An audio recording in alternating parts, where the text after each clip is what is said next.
Are we live yet? Are we live and good to go? Oh my God, the New York Jets have just acquired Geno Smith. Oh my gosh, are we live? Let me see. Hopefully you guys can hear and see me okay. But the New York Jets have just acquired quarterback, the man who never wrote back, Geno Smith. The reunion's on. Demario Davis is now on this. Demario Davis is here. Geno Smith is back. What year is it? Man, crazy, man. I literally just wrapped up doing a whole video. Let me see. Gosh, I hopefully. Okay, cool. It's Tyler. What's happening, man? Yeah. Let me just share this on Twitter real quick. But boom, here's the news: New York Jets have traded a sixth-round pick to the Las Vegas Raiders for Geno Smith and a seventh-round pick. I was going to say the Oakland Raiders. The Vegas Raiders are paying the bulk of Geno Smith's salary to facilitate the trade. The Jets get Smith for a little over the league minimum, which should be less than $2 million. The New York Jets just I understand the jokes. I understand it's kind of funny. I understand, he was a Jet before and whatnot. But realistically speaking, right? Realistically speaking, out of the available options, again, realistically, so we can't really, Kyler to the Jets never really felt realistic once free agency opened up. For whatever reason, Kirk Cousins was not linked to the Jets, and the Jets were not linked to Kirk Cousins. We had the report come out from Arizona yesterday, basically just saying that Jacoby Brissett is going to be their starting quarterback for this upcoming season. I found that timing really strange. Like, what's the point of announcing that on March 9th? I don't know, but regardless, it's looking like Brissett's going to be staying in Arizona. Who else? Malik Willis signed with the Miami Dolphins. He's off the board, right? Tua is signed with Atlanta. Out of the realistic options, someone who is good enough to start, because yes, of course, the Jets have been linked to guys like Andy Dalton and Carson Wentz, but out of picturing Carson Wentz as a 17-game starter is kind of freaky, right? I don't think anybody feels comfortable with that. Andy Dalton, same type of deal. Tyrod Taylor, same type of deal. I like those guys in mop-up duty. I like those guys, we need you to roll out there for a game or two, right? Quarterback has a serious injury. He needs to miss a month. Can you go in and hold down the fort and just manage? But Geno Smith, I think it is 100% clear he was the best available option.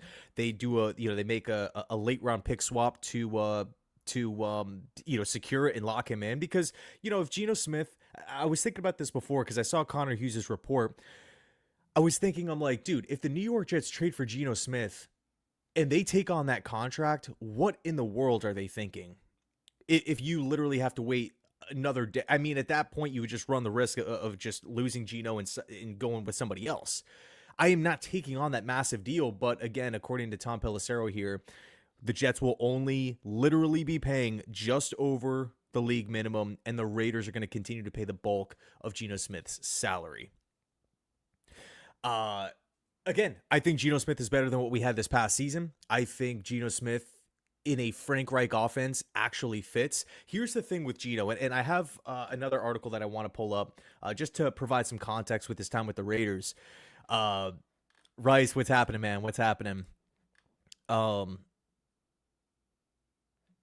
BX, what's happening, dude? AG just signed his head coaching death certificate. Excuse me. Here's my question: who would you rather have gone with? Would you rather have traded for maybe like a Tanner McKee, Will Levis, Spencer Rattler, somebody like that? Would have just went into the season with Carson Wentz? But I appreciate the super chat, man. Thank you. RSB, what's happening? People trash on Geno. He's gonna mess up our tank. I mean, the reality is, look. I've seen a lot of fans basically say that the Jets are going to be tanking this season, but if we look at the pressure that's on these, Aaron Glenn if the Jets, let's just say, win 5 games or less, Glenn's gone. Is Glenn and are Glenn and Muji tied at the hip? Would Darren Muji be fired as well? Frank Reich certainly is not going to be here for the next 5 years. I can't see a world where the Jets finish with 5 wins and Reich is retained.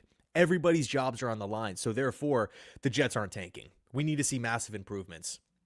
We're not trading for Minka Fitzpatrick. We're not signing a 37-year-old Tamario Davis, bringing him back to the squad if we're trying to lose games on purpose. Now, if you look at a team like the Cardinals, that again, hey, we're going with Jacoby Brissett and we're going to sign Gardner Minshew coming off the ACL, and that's going to be it for our quarterback moves. Okay. I could see it, right? Miami Dolphins, that's another team. Let go of James Daniels, let go of Tyreek, let go of Chubb, let go of Tua. They're starting to kind of reset over there.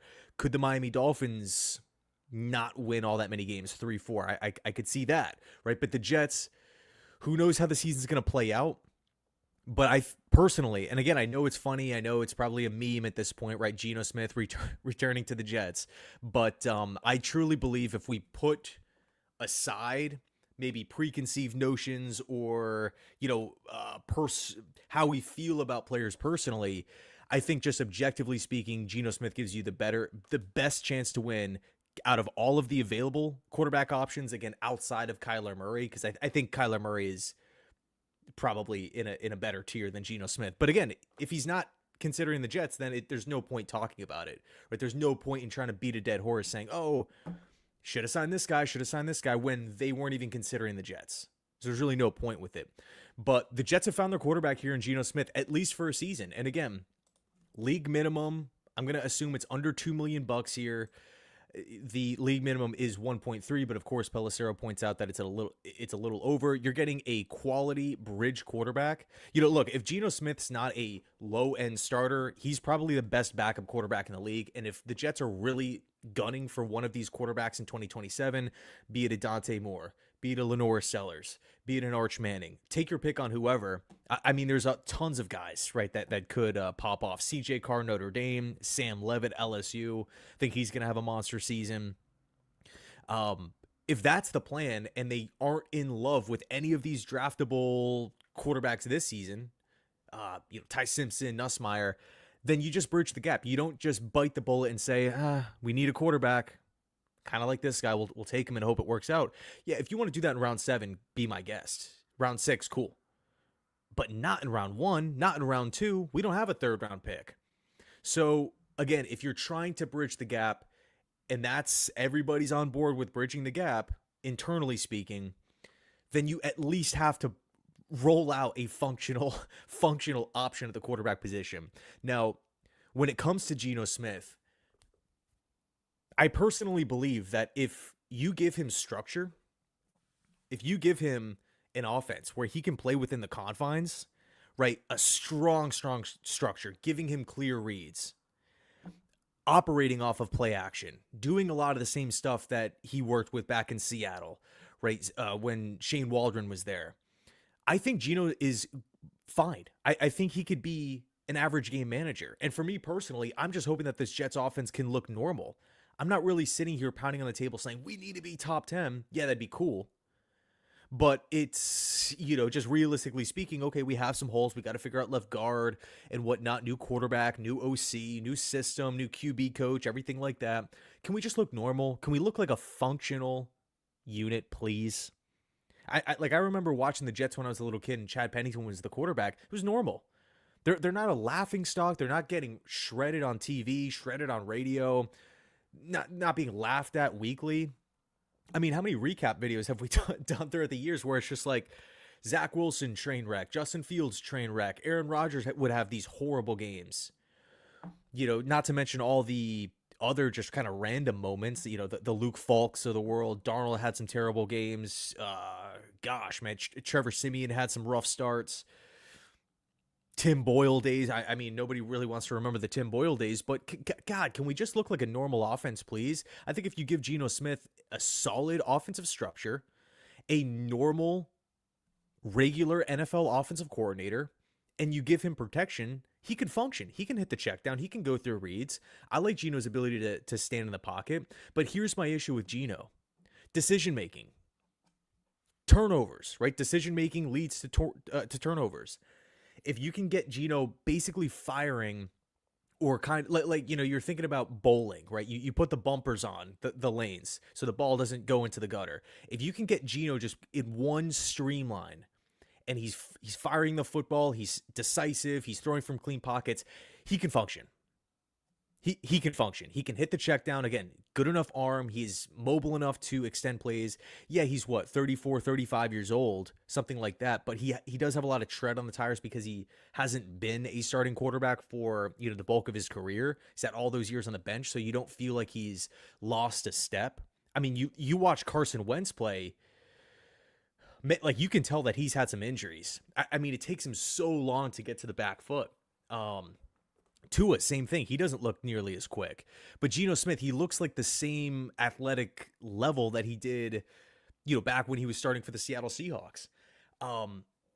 So again, going back to Geno Smith's decision making, when he's under duress, when he feels like he has to play hero ball, maybe there's not much talent around him, and he's just launching the ball, when he's fading back and launching the ball, that's when you get into that's when you are behind the eight ball offensively, right? That cannot fly. That is the reason why Geno Smith led the NFL in interceptions this past season. Cannot happen, right? He's under duress. He's behind the worst offensive line in football. Objectively speaking, that is not my opinion. Actually, you know what? Just to prove this point, let me just type this in. Offensive line rankings 2025.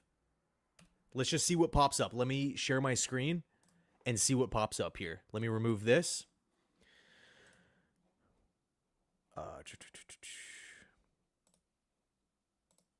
Stop that. Screen share. Okay, hopefully you guys can see this. Let's just click on the offensive line rankings here. First of all, let's actually see where the Jets wind up. Let me actually double check. Final 2025 offensive line rankings. Okay, cool. When was this posted?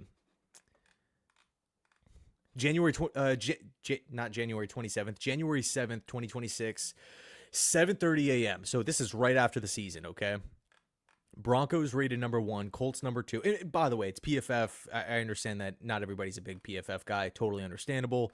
But still, like, it's... Well, this was the first link that popped up. I don't like the Giants there at 9.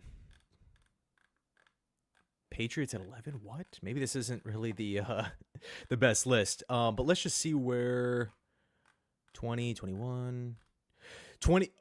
Okay, you know what? It could probably be why some of these rankings are a little off, because Justin Fields would hold on to the football, and because that was one of the things I remember reading about during the season, where it was like, okay, if you're watching the game, the offensive line looks great, especially in the running game, but they're giving Fields enough time to throw. They're grading like basically Fields would get sacked. He would take these hits and whatnot, but it's reflective on the offensive line. So with grades and whatnot, with things that are kind of looked at from like a composite standpoint, it's kind of looked at like, oh, okay, the offensive line's given up a sack here. But we're at 25. We still haven't came up to the Raiders, 26, 27, 29, 28, 29. I figured the Dolphins would have been up there. Chargers at 30. 30, yep. Raiders at 32. Let's just see what it says. Well, no other team gave up more than 35 sacks during the 2025 regular season. Las Vegas's offensive line surrendered 47 sacks. The unit's 79.3 PFF blocking efficiency rating ranked dead last in football. So it's no secret that, Fields did not have an offensive line. It was a complete mess. And there was an article that was written by Dan Graziano. It was a week ago. I believe it came out on March 2nd. And basically what it said was there were multiple teams with multiple offensive coaches that Graziano spoke to that were interested to see if Geno Smith were to hit the open market, because they felt like his value was pretty good as a potential option because of the Raiders' offensive system. And that coincides with, of course, the numbers in the eye test, and also Chip Kelly getting fired halfway through the NFL season. There was so much drama with the Raiders coaching staff. I mean, Pete Carroll getting fired. You had after one season. I didn't see that happen. I figured the Raiders were going to be finishing in last place, but I didn't think Pete Carroll was going to be a one and done. So he was out. There was all the drama with Pete Carroll's son coaching the offensive line and him not doing it, and just a weird storyline there. Having like, what was it, like Raiders having execs like trying to coach the offensive line like after hours. It was just a mess. It was a complete mess. The player report cards came out, and Chip Kelly was given an F. He was the worst rated offensive coordinator in football. So I'm not sitting here trying to make excuses for Geno Smith, but I think it's really important to look at player acquisitions, trades, player losses with context, and try to understand, right? Because player stocks go up and down. A year ago, Daniel Jones was not even rated as a top 10, top 15 free agent on the open market. We're 1 year removed from that, and he's asking for $50 million a season. Malik Willis just signed a 3-year contract worth over $60 million. Where was this talk? Sam Darnold just won the Super Bowl, right? I mean, you look at the resurgence of Baker Mayfield in Tampa Bay. Bryce Young looking like a bust early, but him just coming onto the scene. Anything could happen. Geno Smith, right, popping off with Seattle the first go round. Anything could happen. So to look at someone's name and just say, yeah, he sucks, he's not going to work out, or yeah, this is going to be a slam dunk, no problem, he's going to be great. Not so fast. We have to try to look at things with context. Personally, I believe that if you're an NFL team out there, if you can get ahead of the curve, if you can try to predict these trends and you have such a good understanding of context and you can essentially maneuver through free agency in the draft and, overall player acquisition and player losses with the mindset of, hey, we know when to move off of guys when it's time to go. Right, maybe they have a great statistical season, but eye test wise, it's not looking great, or vice versa, right? Where maybe you're buying low on a player, and like Jawan Briggs is a good example of that, right? Rotational D line option for the Browns, who's not really making a huge impact, but he would flash in limited roles, and the Browns' defensive line is deep. Darren Muji recognized that. Aaron Glenn recognized that. Add him to the mix for a pick swap, so. I mean, if you want to take it a step further, you could talk about like Brown Lee and whatnot. But the point is, the players' stocks in the NFL, they rise, they fall, and out of the realistic options, like I'm taking Geno Smith over Jimmy Garoppolo. I'm taking Geno Smith over Carson Wentz, as a starter going into camp. Now. Now release Fields. Yeah, that's a whole nother chunk of change that we can acquire by flat out releasing Fields. Now, of course, if he's the post June 1st designation, we would only, have access to a certain amount of funds post June 1st. But still, I don't necessarily, at some point, I mean, whatever. I'm just a fan. I don't know how the NFL, I don't know how the front office is going to operate here, but I think a part of, like, if I was Justin Fields, I would be saying, hey, you know what? Cut me, man. Like, this is free agency. I want an opportunity to go talk to other teams. I don't want to be held hostage here, but that's assuming that Fields is going to have a solid offer, which I don't think he will. Sebastian, what's happening, man? Thank you so much. I appreciate that. What would the damage be? What would be the damage of trading back into the first round if Simpson falls, let's say, to the early 20s? It's a good question. I would say it definitely would take both seconds. I mean, we can pull up the Jackson Dart trade for context because it was a similar class where it was quarterback thin and the Giants viewed Dart as the quarterback 2. I think most teams kind of looked at Dart as the quarterback 2, and Dart went in the 20s. Draft day trade. But I do think it would take at least 33 and 44, you could probably make it happen because I guess it depends on, the 20s because Pittsburgh's sitting there at 21. So do you feel comfortable enough to jump them?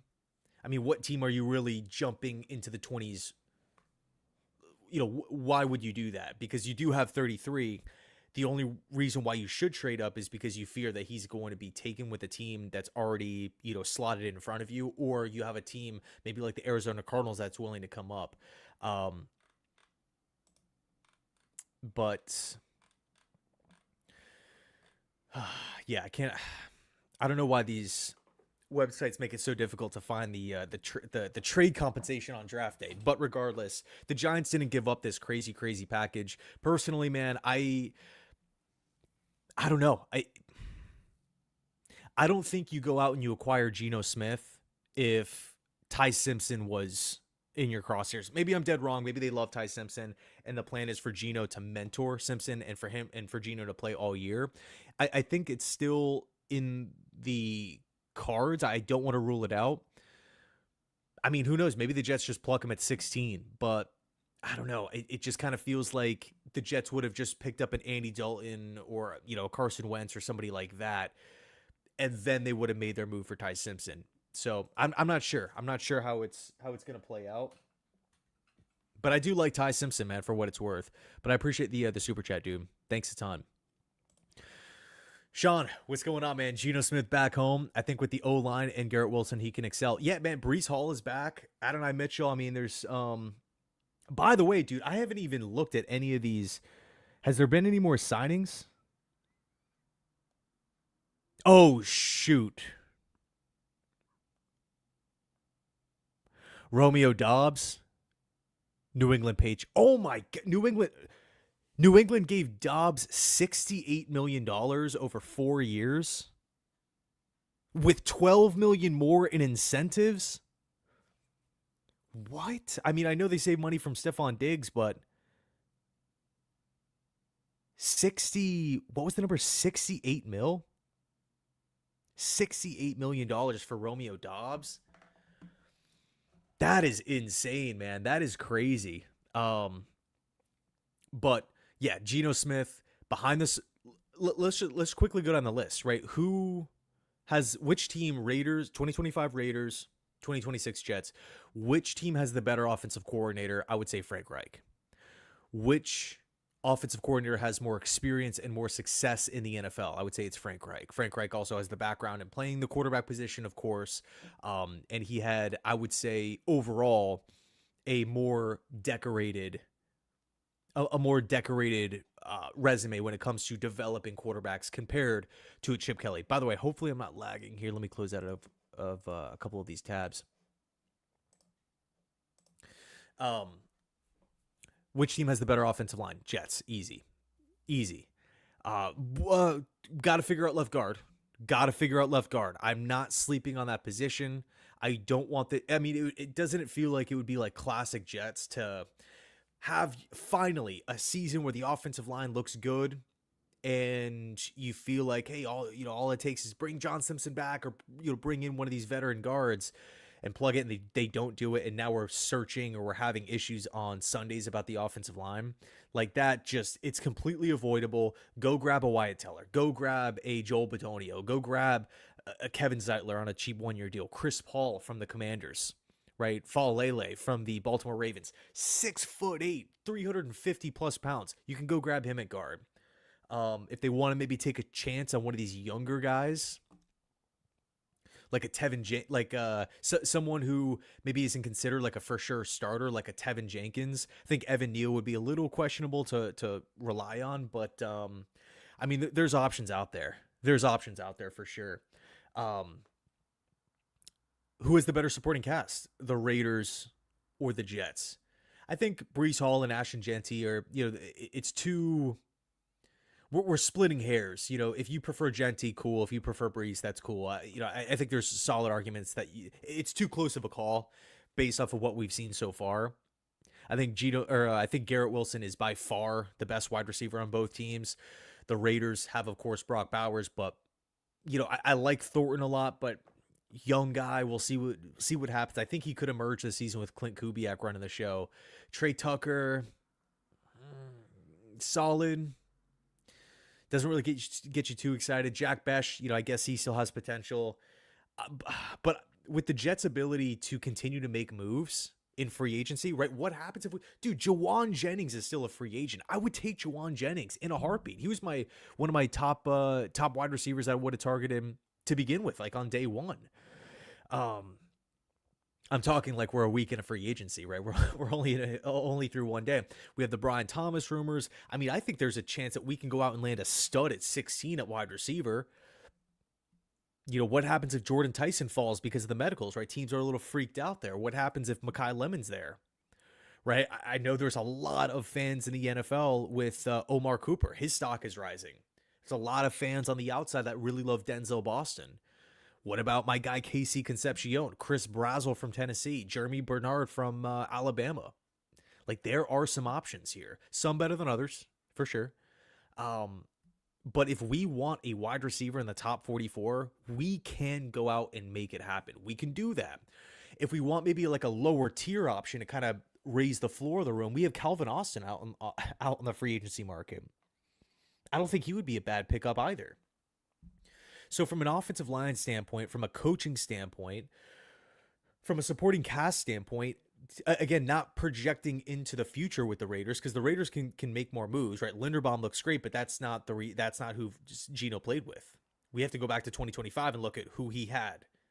Draft capital, cap space, throw it all in the trash. We have to look at what Geno had last season. And I think that the Jets provide a better situation, but primarily with the offensive line. Again, if you can keep Geno Smith upright, I think he can manage a game. But if he's under duress and he's falling away from the football and he's trying to throw to guys late, he should dirt it. He should just go down with the sack, but he tries to force it into double coverage. I mean, how many times have you seen Geno Smith throw an interception where he's fading backwards? Maybe he's getting hit, maybe not. And he's trying to hit like a running back or a tight end in the flat. And the guy's like not even turning his head around because the pass catcher thinks the play's over. And the safety barreling down or the linebacker in the flat or the corner in the flat just picks the ball off. It's just, those types of plays cannot happen. Where, again, pockets collapsing and he just hucks it up in double coverage. It was a problem last season. It was a problem.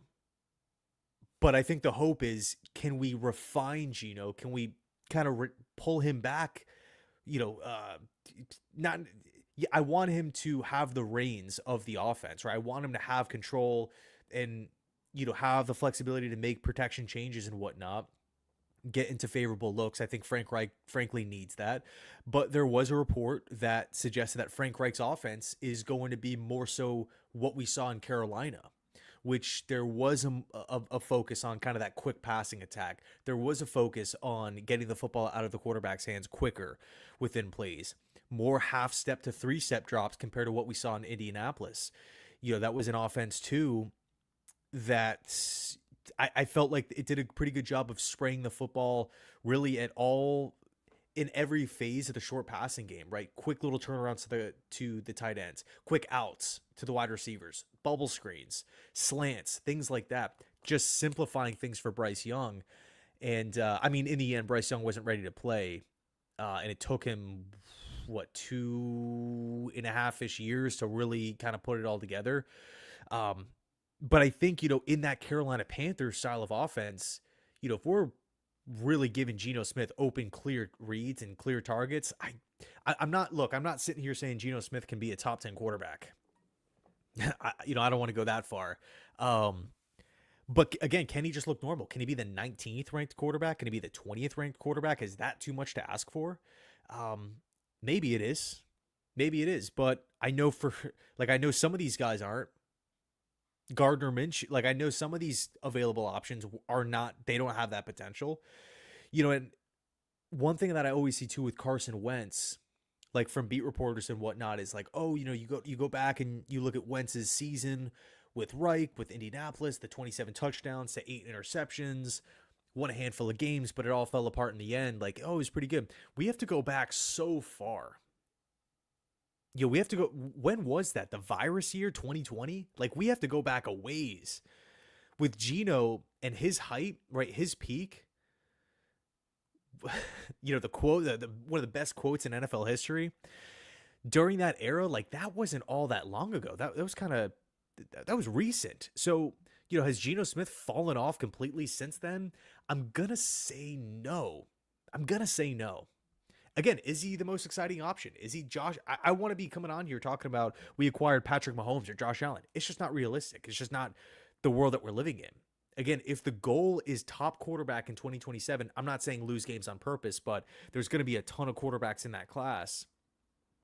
if the goal is we want to try to get our franchise guy that year compared to this year, well, someone's got to suit up and play. Who gives us the best chance to win?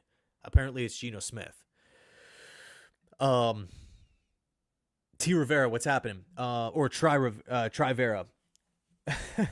Muji cooking. If Jets protect Geno up front and give him a weapon like Brian Thomas, anyone, yeah, good move overall. Yeah, I mean, that's the thing, too. It's like the season doesn't start tomorrow. The season doesn't start next week. What happened? Dude, imagine if we get to draft night and Mekhi Lemon's the pick at 16, or Jordan Tyson's the pick at 16, or we trade for a Brian Thomas, or in 5 minutes we sign Jawan Jennings. Like there's still room to add to this football team. What happens if we go out and we land the top guard in the draft, right? Vega at 16. There are still ways to upgrade and bolster up this team before the start of the season, right? Not to mention all of our options on day 3. Maybe we find a diamond in the rough there. All the undrafted class coming in. You could talk about late summer additions, right? Some of these guys that are going to fall through the cracks that don't get the contract that they want. Could someone be picked up in June or July? Look at like Morgan Moses as an example. Quan Alexander was another one of those players for the Jets way back when. And then, of course, you have waiver claims, waiver pickups, right? Guys that aren't making the cut in other teams that could find their way over to New York, or I guess any team, but New York specifically here. And one of the coolest things about Darren Muji is I feel like he's really good at something that a lot of GMs are not good at, which is acquiring younger players with limited sample sizes, like Brownlee, like Briggs, guys like that, and saying he's our guy, he's going to work, he's going to fit here. And not only is it just, oh yeah, he kind of looks good. It's no, he's an instant impact, immediate upgrade, immediate impactful piece. Like he's that type. Like Briggs had a great year. Brownlee had a solid season, all things considered, right? For a pick swap. Now, Tavondre Sweat is in that mix. Adonai Mitchell's in that mix. I think John Mechie was more so just move the money from Michael Carter. That was kind of the reason of the deal, right? And by the way, Michael Carter, like we saved a ton of money by moving on from Carter. But yeah, it really just feels like Darren Muji and Aaron Glenn, maybe it's Spielman, whoever's behind it, they just have a good eye of pro personnel. They have a really good pro person. Someone in that building is very good, has a very keen eye when it comes to pro personnel decisions, right? Being able to scour the league, identify talent in limited sample sizes. It's not like, okay, Harrison Phillips, you knew what you're going to be getting, right? You can play in a 4-3, can play in a 3-4, veteran piece, good against the run. You know who he is. But Briggs, some of these guys, it's like there's untapped potential here, and we really like him in our systems, in our schemes moving forward. So maybe maybe Darren Muji pulls off a trade for, I don't know, a young wide receiver, a young guard somewhere where it's just like, okay, cool, adding a guy to the room. And then once we get to the training camp, he's turning heads. Anything could happen, man. Anything could happen. And also, too, I just can't get over having the 4 picks in the top 44. That is 4 assuming we don't go quarterback. That's 4 starters. That is so good, man. That is so good. And also too, like this class is deep at positions of need for the Jets. We need linebackers. I could list off 4 to 5 that make sense for the Jets. We need, I would say, 1 to 2 more corners. I could list off 5 corners that make sense for the Jets. Right? Wide receiver, same deal. Guard, not so much. One name I'm interested in for guard, I wonder if he's going to be there at 16, is Spencer Fano. His stock is starting to slip a little bit outside of the top 10 to maybe 10 to 20-ish because of the arm length, and projecting more so as a guard or center. But Try, I appreciate the super chat, man. Super generous. Thanks a ton. Sean, hey, look, one thing I'll never do is tell a fan how to root for the team, right? If you don't like this move, totally fine. But for me, I love the Jets. Football is my undying passion. I love this team. I can't wake up on Sundays and watch this team wanting them to lose, wanting them to get humiliated. I'm not sitting there wanting good players to get hurt to increase our chance of us losing to get the top pick. No, I personally, I just can't do that. If you want to do that, it's yeah, I don't really like it when media members and stuff, because like you'll see like takes on TV. It'll be like, oh, Jets fans should feel this way, Jets fans should feel that way. We could feel however we want, man. We can root for this team, any team, however we see fit. If you don't like the Geno Smith trade, that's totally cool. Everybody has a right to their own opinion. And also the fact of the matter, what kind of relaying it to what we were talking about before, the stocks of these players can go up or down. Like I remember making a video, what was it? It was the season that we acquired Rodgers. Baker Mayfield could be an option. And I legit got like tons of DMs, like hate DMs, like long paragraphs calling me an idiot. Like Baker Mayfield sucks. He's washed. He's hurt. He's not a good teammate. This and that. But you look at Baker Mayfield now in the Bucs, he's fine. If you would have suggested, hey, I want Mac Jones last season, you would have gotten laughed at by some of these, some of these guys on television. If you say, hey, I want Mac Jones now, like you're like, dude, Mac Jones is like the reaction with Jones. It's not, hey, can he play? It's how high of a draft pick is it going to be? Is it going to take to land him? Second round pick, third round pick. That's the discussion with Mac Jones now in limited sample size. So not only do players fluctuate, stock is high, stock is low, but it's also rapid. I feel like if a player has a good game or two, now everyone's back on board.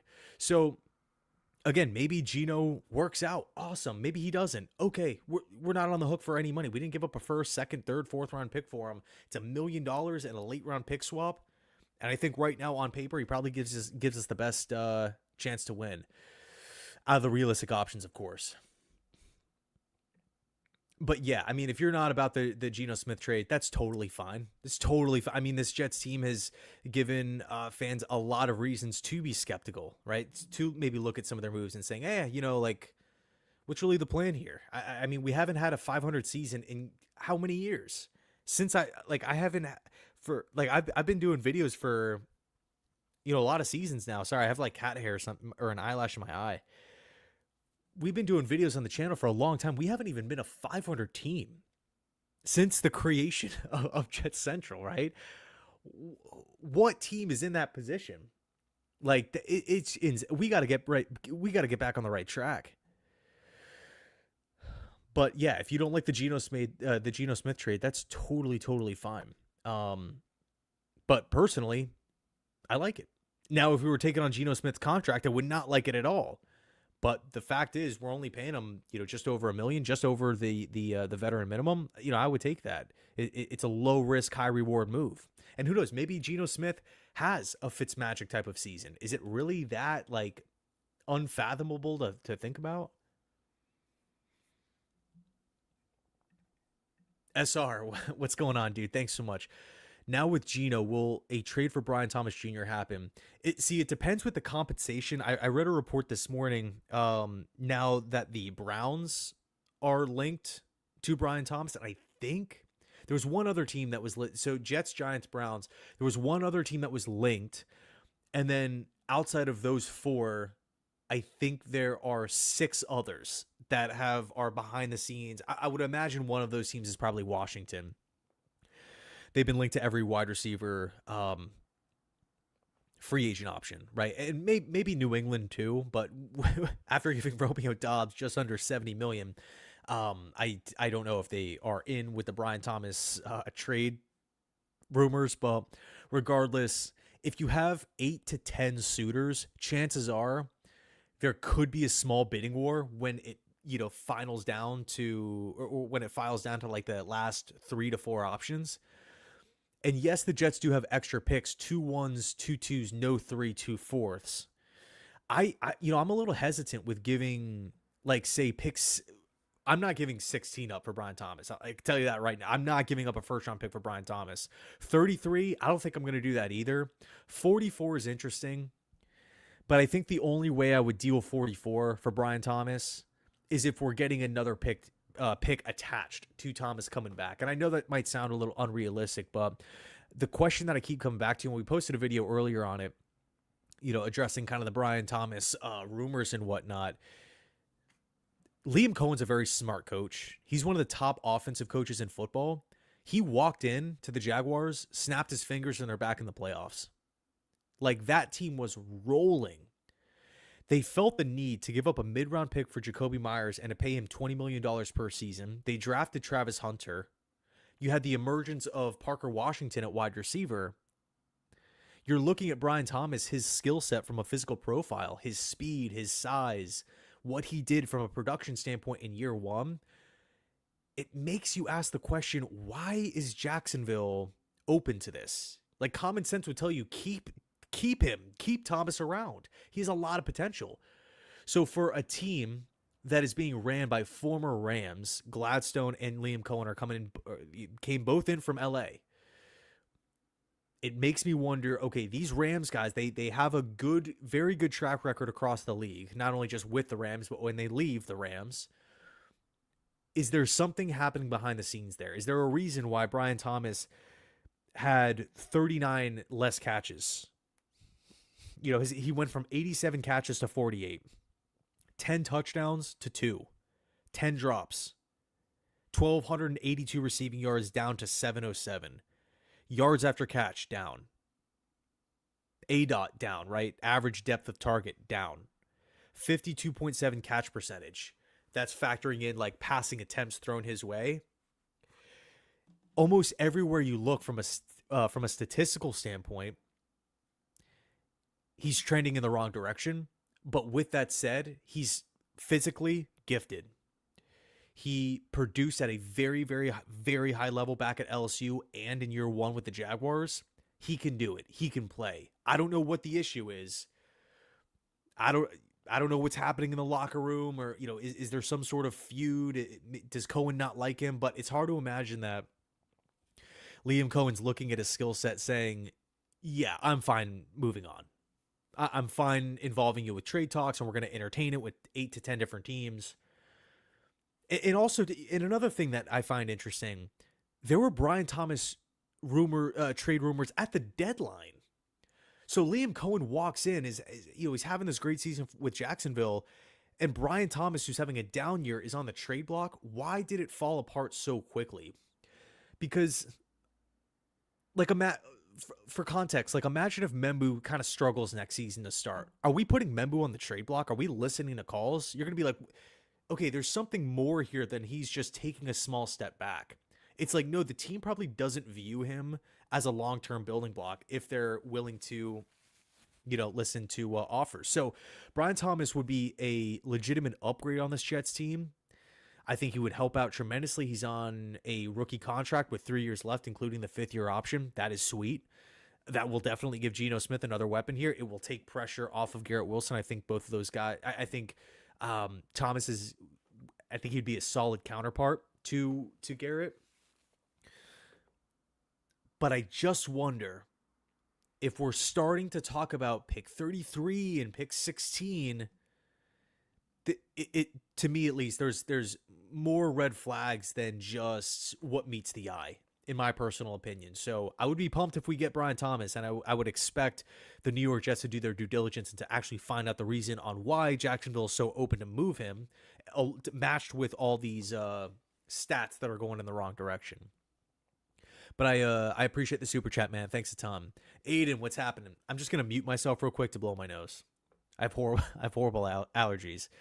God forbid Fields isn't cut. Is it a QB battle? I don't know. I don't know what's going on there. I mean, I know the Jets aren't in any sort of rush to cut Fields. I think Rappaport was talking about that recently from the NFL Network. Basically, because the new league year opens up tomorrow at 4:00. That's kind of like the official, kickoff to the new year. So personally, I'm expecting the Jets to maybe move on from Fields at that point, or if we pivot and sign Carson Wentz, or we bring in Andy Dalton or something like that, then I feel like Fields would probably be cut. But you don't want to cut Fields. I mean, personally, I think I would move on from Fields regardless if I was running the team. Give him another opportunity somewhere else. But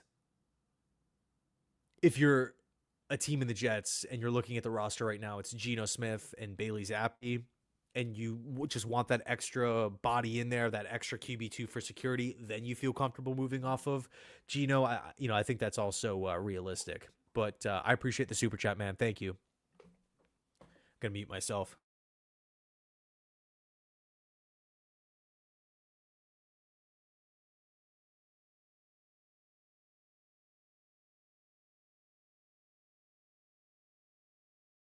Yeah, Jet fan. Geno is a bridge Wentz to teach Aller the playbook. I think Aller in day 3 is an interesting option, man. The arm strength is just effortless. I believe that Drew Aller can throw the football 70 to 75 yards. I mean, his it's so crazy, man, because the ball just flies out of his hand. He has so much power in his body, and it doesn't even look like he's trying to throw the ball hard. That type of arm strength matched with his frame, I feel like fits that Northeast. Okay, I can spin it through the wind. I can cut it through, a monsoon. We can go up to Buffalo. I'm not going to have a dip in velocity on the football or torque. Like we saw from time to time, some of these quarterbacks throughout the years not be able to push the ball in cold weather. Drew Aller, not a problem at all. So you take that, you go back and you watch the tape. One thing that I was really impressed with Drew Aller, touchdown to INT ratio throughout the course of 4 years. That tells me that there's a pretty high football IQ, and he understands to not put the football away. I understand that he's inconsistent. I understand that he doesn't show up in big games. I understand that there's been problems there, and he's inaccurate at times, and he misses short, wide open throws. I get all that. But from a touchdown to INT standpoint, he doesn't turn the ball over, which tells me again that if you take him and you drop him into an NFL environment with an NFL playbook, I think he could pick it up pretty easily. Just my guess. So if you want to, take Aller day 3, cool. Totally fine with it. Sean, I appreciate you, man. Thank you. What player this year will shatter? Dude, that I remember I was working.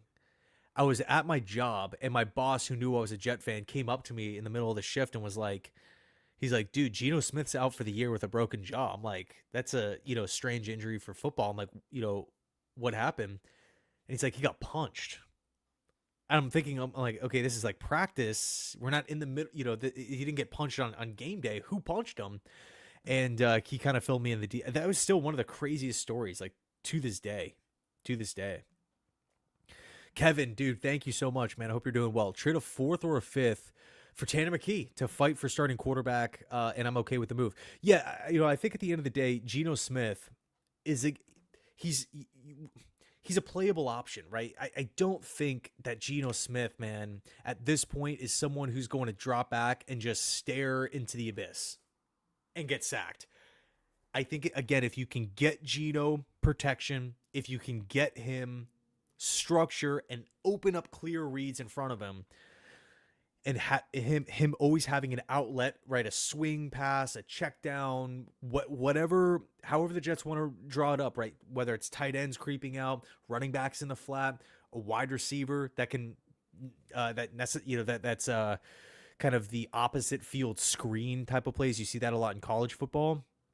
You always kind of have that last security option, and he works back to the quarterback, so the pass isn't all that, it's not like he's coming to the screen pass late within the play and having to force one because the hash marks are wider in college. You have that wide receiver creep back to the line or to the quarterback, rather. If you want to do stuff like that, while factoring in, okay, the running game is going, again, with our offensive line and Breece Hall, Braylon Allen coming back healthy,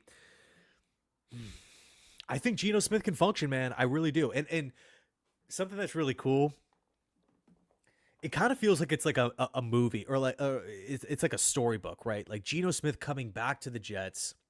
Man, all the reactions on TV. It's just going to be like Aaron Glenn's back is against the wall. There's so many people that just hate this regime based off of how this past season has went. And whether it's the losses, the results, the press conferences, whatever. It could be anything, right? And Geno Smith is just someone who I think a lot of people look at and say, like, this is probably not a serious option at the quarterback position, but the Jets have something to do something really, really cool, man. And it's to prove a lot of people wrong. So am I saying it's going to happen? Am I saying that the Jets are going to be a playoff team and we're going to get back to 10 wins or something? I don't think we're going to get that far, but I do think we can look competent. I do think we can get to 8 wins. The early projection, right? Not looking at the schedule, not looking at draft picks or anything like that. But I do think we can go. I keep on seeing the Jets opponents this season is brutal. It's a gauntlet. Oh my, I disagree. I think we have a lot of easy games on the schedule or games against lesser opponents, right? Arizona, Tennessee. There's some winnable games on that schedule. I don't know if it's Stark or Staruk, but I appreciate you, man. The same Jets fans complaining about Geno must have forgotten who the quarterbacks were last year. Geno was stuck behind the worst offensive line in football last year. So yeah, the Raiders' offensive line, like we were talking about before, is completely terrible, or was completely terrible, by a long shot. I don't think it's close, really, when you say the 32nd, the difference between the 32nd offensive line and the 31st ranked offensive line, there's a wide margin there. And that is obviously not favorable. Then you factor in the poor coaching. Then you factor in him not really having that much, of a supporting cast. Again, Bowers was hurt. Jacoby Myers was traded, didn't even want to be there to begin with. Draft Genty, don't really use him all that effectively. I think, again, with protection, he's good enough. He's good enough. So we'll see what happens. Multi, what's happening, dude? No matter what, I like every signing by Muji, and I feel likely we make the playoffs this year. Hey, dude, I like the optimism, man. I like the optimism. Hey, Bears made the playoffs. Jags made the playoffs. New England made the Super Bowl. They were picking fourth. Anything could happen. Anything could happen. But I appreciate the super chat, dude. Thanks a ton. Yeah, but I mean, so far, like Minkah Fitzpatrick, Demario Davis, Enigbare, Osai. We're adding some quality pieces, man. Some quality pieces. I think the addition of Minkah Fitzpatrick, and also too, like, again, we're trying to factor what this team looks like post draft. Like, our defense with better coaching, or I hope better coaching, guys like Carl Dunbar and Glenn calling the defense.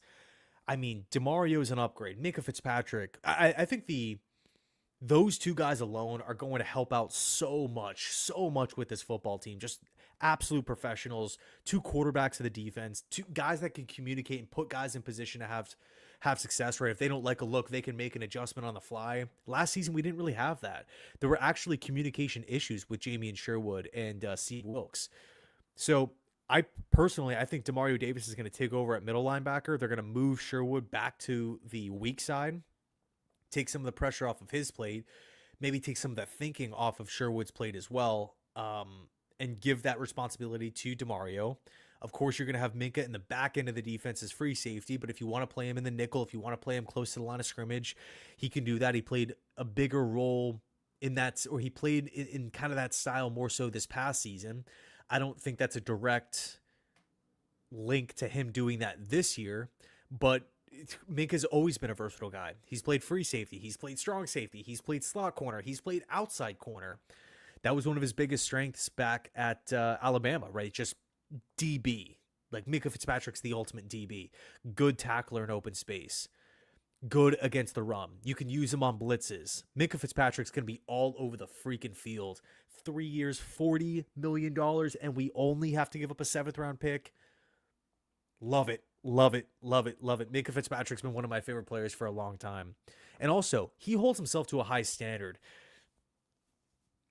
If you're a rookie safety, if you're a rookie corner coming in, and you are sitting down in defensive meetings or, positional meetings, and you're looking at Minkah Fitzpatrick and he's just sitting there, the information that he has, the tips and tricks, like if you're a young guy, man, like you better be a sponge There's so much information there with Minka Fitzpatrick. How to go about the day to day, how to take care of your body, how to be reliable for your team, how to go about practicing, how to go about studying opposing offenses.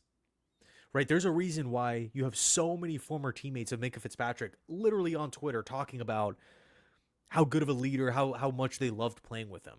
Everywhere this guy goes, he has success. He's coming off a great season too. 29 years old. Love Minka, man. But between him and DeMario, those two guys I think are just going to provide so much on the field and off the field. And then with the two edge rushers, again, Enigbare, very good against the run, rotational guy, and then with Osai, who was brought in on a 3-year contract. We've no more Clemens, no more Tyler Barron, no more Braden McGregor, barring injury, right? We've sealed some of the cracks of this roster. These are floor-raising moves.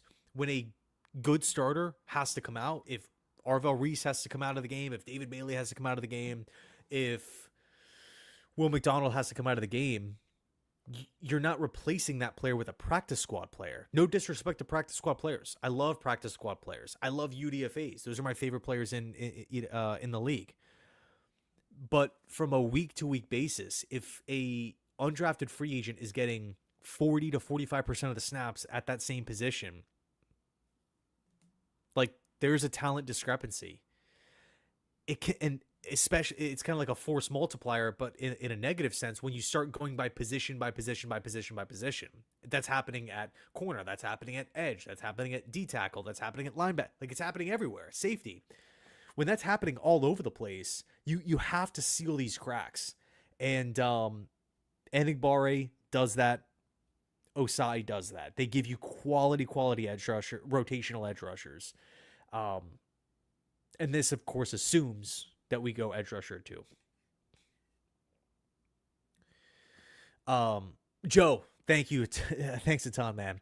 Are the Jets going to do the Giants game plan last year, quarterback and take Simpson in round 1 and use Wentz as the quarterback too? I could see maybe something playing out like that. But all indications, all signs are pointing to the Jets just going after their guy in 2027. Because it's not just enter the draft, take Ty Simpson, cool, we have a quarterback, or pass on Ty Simpson, no quarterback. We have to look at it like, okay, if it's not going to be Ty Simpson, that's a starter. So if we pass on Simpson, we're going to be drafting a starter there. Again, corner, wide receiver, guard, take your pick anywhere, right? Anywhere that we need help. So I think right now, unless they love Simpson, I really like Simpson. If the Jets love Simpson, I have no problem at all with them taking him. No problem at all. But if they kind of like him, if they're we have some good qualities, but we maybe our projection with a couple of their players are better. I personally feel like Darren Muji loves Dante Moore. Did a couple videos on that when back in the season, talking about all the links that Muji has to the Oregon program and whatnot, all the time that he spent scouting Dante Moore. If we love someone in that class, I don't want us to essentially reach for someone that we like but don't love. It's not a slight to Simpson. I'm just talking about hypotheticals here. But if they love Simpson, draft him. If you love a quarterback, take him. That's kind of my mindset when it comes to it, comes to the matter. But Joe, I appreciate it, dude. Thanks a ton. Jay, what's happening with the signings? What's your pick 2 and pick 16? Dude, no pressure to super chat, man. And that goes for everybody here. I don't want you guys to feel like a super chat is, necessary, but pick 2, Arvell Reese. Arvell Reese for me. I'm running up the card. I think his potential, him being 20 years old, what he can do against the run, his power for his size is unbelievable. His upside as a pass rusher, the stuff that you can do with him in a 3-4 defense as a quarterback spy, you can line him up off ball, as an off ball linebacker, line him up out wide, line him up on the line of, right on the outside, 5 tech, right outside the tackle shoulder. There's so many things that you can do with him. Simulated pressures, drop him into coverage. Delayed blitzes, right? Show coverage, then attack, literally he could attack any gap that you want. Send him up. I mean, Big Ten guards trying to block Arvell Reese last year was a joke. Big Ten guards could not stop Arvell Reese at 243 pounds. That is telling. No disrespect to the Big 12 and their tackles. I love David Bailey, but I just feel like Arvell Reese is more of a complete player. And also, David Bailey is 22 years old. You hear all the time people talk about the jump that David Bailey had from 21 years old to 22, right? Going from Stanford to Texas Tech. He looks a lot better. More of a polished player. Smarter player, comes to the line of scrimmage with a plan, knows how to attack a tackle's outside shoulder, can whip inside with this just smooth spin move. I like David Bailey a lot, but the point is the jump that occurred. Why can't Arvell Reese have a jump like that? Why can't Arvell Reese, at 24 years old, Arvell Reese, in my personal opinion, with NFL coaching and NFL reps, working with guys, NFL players, I feel like he's only going to be getting better. For him to be at this stage in his career and look that strong, that natural, tells me like there is something real there with Arvell Reese. So Reese is my pick at spot number 2. If we go David Bailey, cool. I'm not going to be mad about it. I think we'd be getting an upgrade for sure. I think Brian Burns is a good comparison for David Bailey, right? A speed rusher on the outside, someone who can, work in cleanup duty, but he's probably not going to be that much of a factor against the run. I do think Bailey's run defense is a little overblown. Like people say, like he's terrible. He's completely horrible with it. I think the ceiling for David Bailey's run defense is just average. Okay, like at the end of the day, there's only so many Myles Garretts. There's only so many Micah Parsons and stuff like that. There's only so many elite edge rushers. David Bailey is an elite pass rusher, but he's an average run blocker. Or not run blocker, sorry, run stopper. Okay, it is what it is. It's not the end of the world. Still adding a great player. But again, Reese to me is the more complete of a player. 16, man. That's where things start getting interesting because free agency is still going on. We're having these moves made like 48 hours ago. Jeremiah Love's being mocked to KC. Jeremiah Love's going to New Orleans. He's not going to either spot now. Kenneth Walker, Travis Etienne. Which tells me, could Jeremiah Love be a top 5 pick? Tennessee at 4, Arizona at 3, maybe. I know it sounds crazy, but I don't see the Saints handing Travis Etienne $50 million if they could have drafted Love, if they really felt like he was going to be there. It's interesting, right? It's interesting when you start thinking, like, Odafe Owe just got $100 million from Washington. Are they going to be all in with an edge rusher? So I want to go. I'm going to be doing a post-free agency mock draft probably this weekend. I don't want to do it today because there's still so many guys out there. Tariq Woolen, Jawan Jet. Like there's a lot of really quality players still in free agency.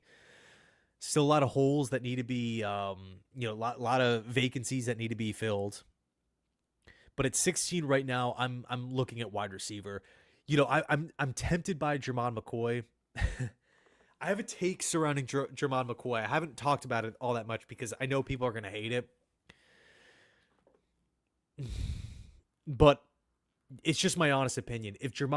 When I watched Jermon McCoy in 2024, his tape is worthy of him being a top 5 pick. Like I think a healthy Jermon McCoy, if what we're getting is 2024 Volunteers Jermon McCoy, where he dominated the SEC at 19 years old. Year before that, he dominated the I was going to say Pac-12, but dominated with Oregon State at 18 years old. And then goes to Tennessee and has a better season and proves he's going one-on-one on press man coverage, solo island football in the SEC, squaring up with Jeremiah Smith in the college football playoff. I'm very intrigued with Jermon McCoy. I think he could be great. But I think right now, wide receiver is probably the move at 16. Who's going to fall? I don't know. My guess would probably be Tyson. If he does, right? I mean, there's a ton of teams that make sense for him, but that's kind of my my plan right now. And if we don't go, basically, I'm thinking wide receiver or corner at 16 and 33. Right? If we say we go with McCoy at 16, he falls. I want the best wide receiver on the board at 33, whether that's Denzel Boston, whether that's KC Concepcion, who I love. Personally, I'm a big fan of Chris Brazzell. He just moves so smooth. I promise I'm not a Tennessee fan. I like the Vols, but no, Brazzell, man, like he to me feels like he's going to translate really, really, really nicely to the NFL. You got Omar Cooper from Indiana. Like, there's guys that make sense, dude. But if we go wide out at 16, then I'm thinking like Colton Hood at 33. Maybe Chris Johnson at 44, somebody like that. Keith Abney, I think, is probably better fit for zone-based defense from San Diego State. Brandon Cisse, I think, might fall a little bit, but physical profile is definitely there. Yeah, it's going to be interesting, man. But I appreciate the $2, dude. Thanks a lot. K, dude, what's going on, man? I'm gonna root for Geno because he's now a Jet, of course. But I've never been a fan of, or never been a Geno fan, even back at West Virginia. Just never saw NFL starting caliber quarterback from him. I hope I'm wrong, and he plays well. Go Jets. Yeah, at the end of the day, man, like, he's a Jet, and like, like I I'm gonna support him. Like, I personally love Geno.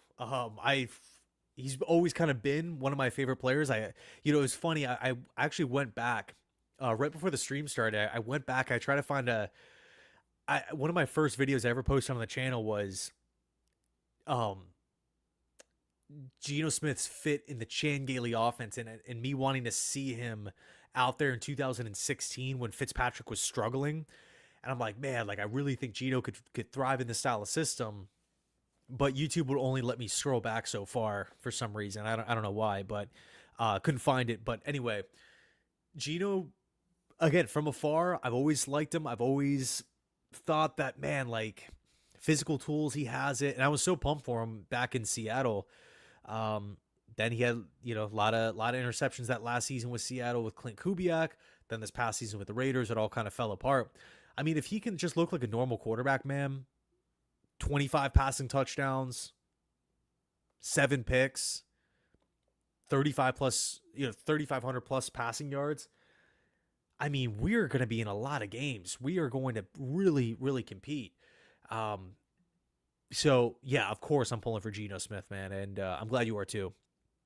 But thanks for the $10, dude. Super generous. BG, what's going on, dude? Muji tenure has been impressive. Yeah, position us well, long term with the cap. Great point. I see so many people complaining about the dead cap. $90 million in dead cap leaving the NFL.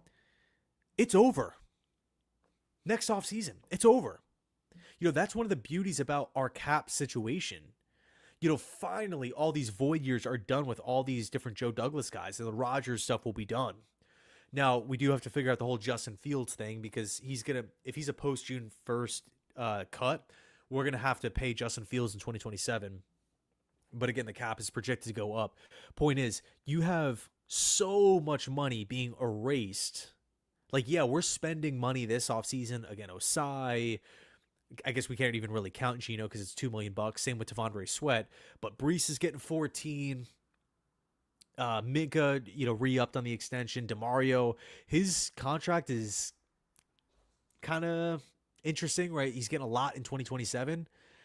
I think he's getting 15 mil in 2027, and the lower part of it is his cap hit for this season. But regardless, with the dead money coming off of the cap next season, we're still going to be a team that has a ton of space. It's like, yeah, we can go out and make a bunch of signings this year. And then we hit 2027's free agency, and it's just like, whoa, we signed all these players, probably don't have that much cap space. Wait a second, we do, because all the dead money that we're paying to Rodgers and these guys is cleared. And for context, the Jets have $42 million, well, probably $40-ish million remaining in cap space after every move. Sweat, Brees, Minka, DeMario, every move that we've had so far, $42 million is the remaining amount of cap space that we have currently. So, interesting number there. We're still in a very, very flexible position, but great point, dude. Great point.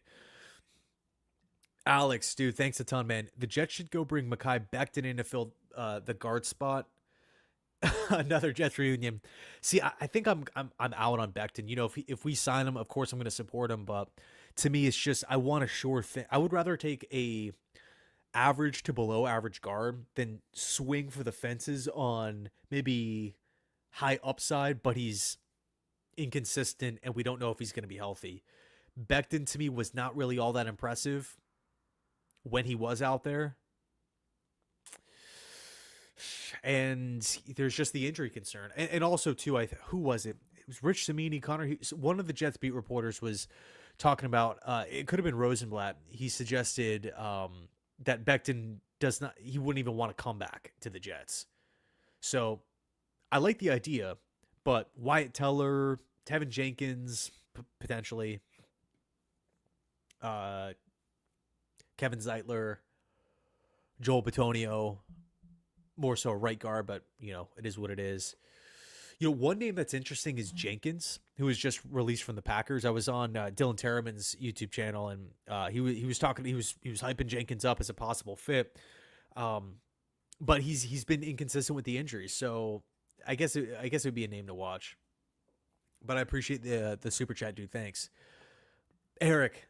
Thanks a lot, man. If we win 5 to 6 games and are at 6-10 in the draft, how do we realistically turn this around if we're getting quarterback 4 at best? We need to hit quarterback next draft.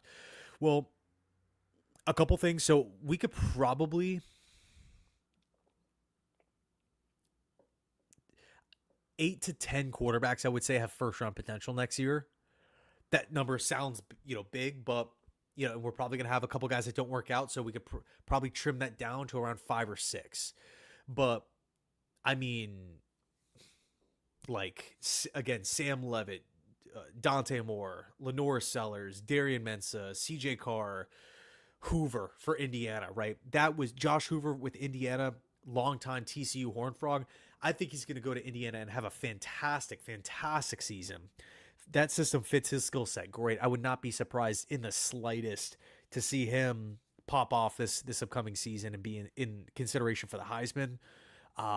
Arch Manning as well. Like, there's a lot of Jaden Mayava from USC. Like, there's a ton of options.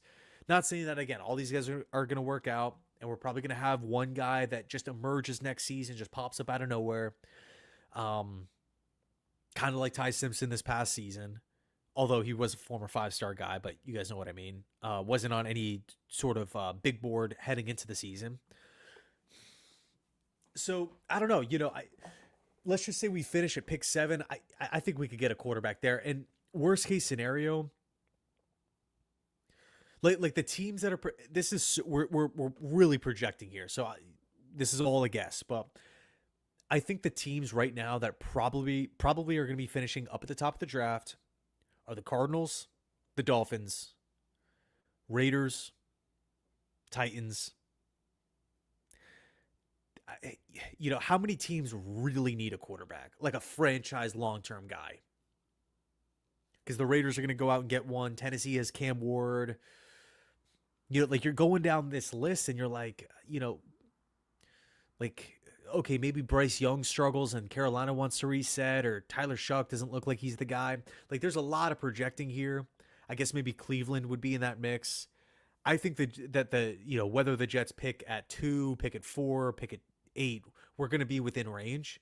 And also, we have the extra first round pick. So if need be, we could trade up.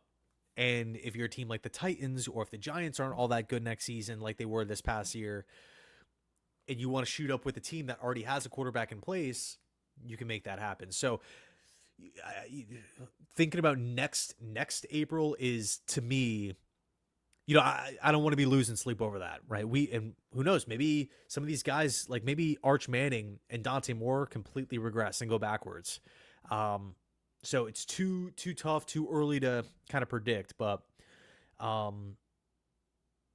man, I had another list too. I had like 3 or 4 other quarterbacks that I wanted to talk about. I know there's some people that are high on Aiden Childs, but to me, I think he needs more refinement.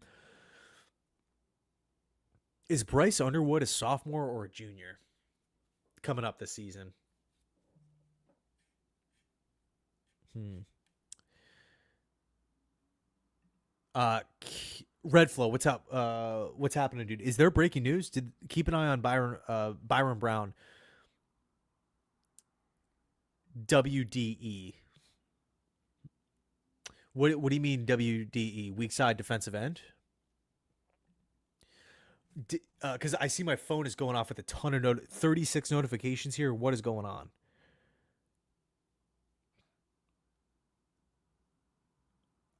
What is happening here? Dobbs, Geno, Josina Anderson. Yeah, I'm not seeing anything with Brown, man, but I'll keep an eye on him for sure, dude. I'll keep an eye on him. But I appreciate the super chat, dude. Devin, what's going on? Love the content, bro, but couldn't take off-season talk last couple of years, but always appreciate your content and consistency over the year. Dude, I appreciate it, man. Thank you. Like, I totally get it, right? The Jets are not a good team. Man, I wish the Jets were just again, we can get back to being normal, right? Where it's weird if we don't get 7 wins in a season. Like, talk to a Steeler fan, talk to a Ravens fan. If they miss the playoffs, they're pissed. They're pissed. I want to get to that point. You know, Lions fans are at that point. Bills fans are at that point. Like, no, we expect more. We expect playoffs. We expect playoff run.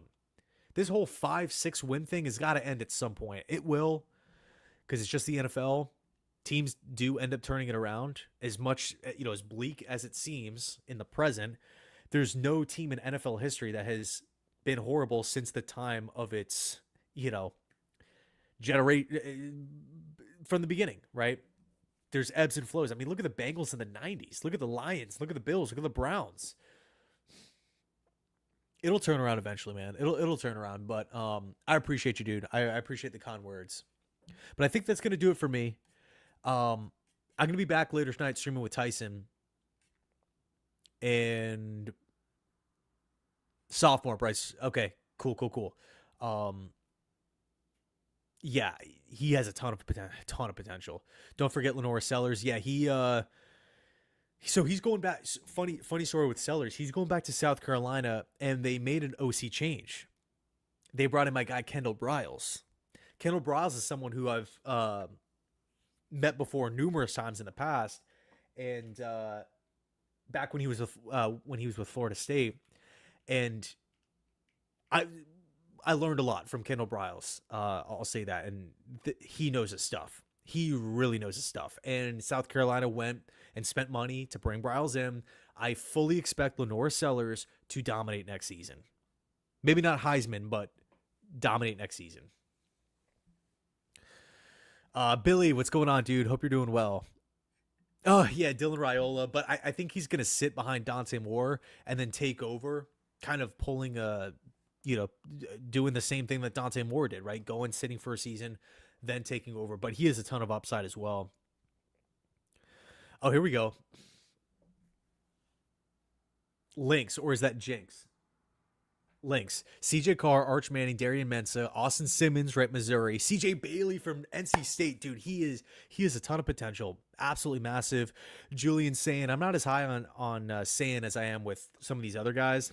Dante Moore, of course. Nico Imaliava.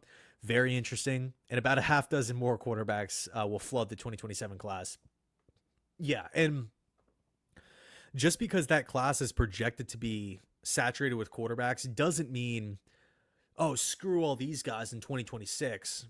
They're all going to be they're all not going to work out.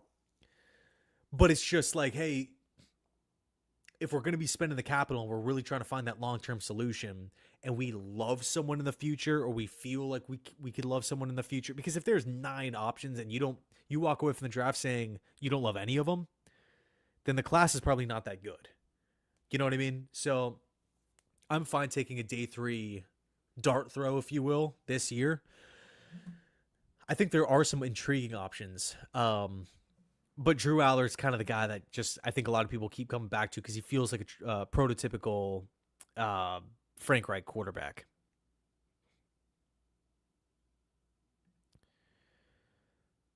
Who would be your sleeper in this year's draft? Dude, that's a great question, Hyper. Sleeper as in what? Like someone who I'm really high on in round 1, who I think is going to do well, or someone just like a late round find. I'll have a whole separate video on like late round finds. I think Bishop Fitzgerald from USC is very interesting. There's a couple guys that I'm looking in that round 5 to round 6 mark that I kind of have my eye on. But the thing is, I mean, we're still over a month away from the draft. We can have risers. Um, like Sam Roush is someone who I felt like was going to be a sleeper, but he's starting to climb boards. But in the first round, Jermon McCoy. I don't know if you were in the chat before, but I seriously think if Jermon McCoy's healthy, he could be a top 5 player in this class. Just someone who isn't on the radar. So probably, someone in day 3. Yeah, I think Bishop Fitzgerald, he's coming off the season with a lot of believe he had 5 interceptions this past year as the deep safety. He was kind of him and Kamari Ramsey worked really, really well together in the back end of that defense. And USC's defensive coordinator, who is now with Penn State, is a whiz. Like he's a mastermind. Really, really like that defense and that defensive scheme. And Fitzgerald, I really felt like thrived. So I'm going to go with him. The problem with Fitzgerald is I believe he's only 5'10" or 5'11". He's frail. So him coming up and supporting in the running game is probably not ideal. I think he could be your sub package, maybe obvious passing situation, middle safety. Oh, my computer's about to die. So yeah, I'll go with Bishop Fitzgerald from USC. Lorenzo Styles.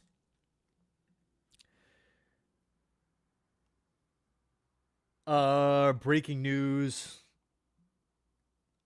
Well, a guard is off the board. Tevin Jenkins has re-signed with the Browns. So one less guard option.